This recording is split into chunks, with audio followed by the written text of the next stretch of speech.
যতগুলা শিশু থেকে শুরু করে শিক্ষার্থী থেকে শুরু করে মরে গেলেই বেদনা বুঝবে। আমার 6টা সন্তান যে ওখানে অনশনে আছে তাদেরটা কে বুঝবে? বুলেট আপনি দেখেছেন বাবা মায়ের আর্তনাদ, অভিশাপ আসমান কাঁপে, আপনাদের কাঁপে না? তার কাঁপে না? অভিশাপের ভয় হয় না? বুকগুলা ঝাঁঝরা হয়ে গেছে আমার সন্তানদের। রাবার বুলেট বলবেন, কি বলবেন? এগুলো অস্ত্রের মুখে দাঁড়িয়ে আছে, আমাদের পয়সায় কেনা বুলেটে আমাদের সন্তানদের আপনারা বুলেট ছুটছেন। আর কত আর কত? পুলিশ ভাইদেরকে বলি, ভেতরে তো আপনিও মানুষ, পুলিশ ভাই বলি না, ক্ষমা করবেন, মুখ থেকে বার হয়ে গেছে। তাদের ঘরেও সন্তান আছে, তাদের খোলসের ভিতরেও মানুষ। যারা এখনো ঘরে আছেন তারাও জানেন আর কতদিন ভয় পাবেন। ভয়েই থাকেন, একটা মারবেন 10টা আসবো, 10টা মারবেন লক্ষ আসবো। সারা দেশের মানুষ, মা বাপ সব একসাথে দাঁড়াবো। ওদের সন্তানকে মানুষ করার জন্য আমাদের কাছে, শিক্ষকদের কাছে পাঠিয়েছিল।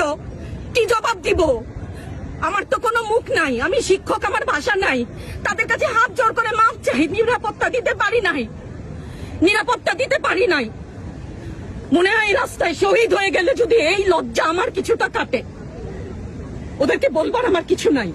আমি হিজাব পরি বলেন আমি হচ্ছে গে জঙ্গি, আরো বলেন না যারাই প্রতিবাদ করছে জঙ্গি। হ্যাঁ, 71-এর সময়ের জঙ্গি এক যদি চেহারা অমন হয়, 24-এর জঙ্গির চেহারা এরকম হবে। তাহলে দল করলেই কেন? দল করার এটা স্বীকৃতি দিতে হবে, দল করলে ক্ষতি কি? অধিকারই তো চাচ্ছি, সাধারণ মানুষের অধিকার চাচ্ছি, ক্ষতি কি? কেন বারবার আমাদেরকে এই কথাটা শুনতে হয়? এই বিভাজনের সুযোগ তো তারা বারবার নিয়েছে, আবার কেন? পিছু হটবা না, ভয় পাবা না।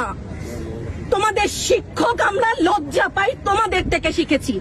তোমরা যেমন আছো আমরাও আছি। যতদিন না 9 দফা ওদের মান না হয় ততদিন মাঠ থেকে সরবো না। কেউ নিরাপদ না তো। আপনি নিরাপদ? সংবাদ কর্মী আপনি কি আত্মসম্মান বিসর্জন দিয়ে বিভিন্ন নিউজ, লেবুর বাম্পার ফলন নিউজ করতে হচ্ছে না? আপনারও লজ্জা লাগছে না? আত্মীয় স্বজনের কাছে মুখ দেখাতে পারছেন না তো? আপনার হয়ে আমি লড়ছি, আমাকে সহায়তা করেন। Thank you.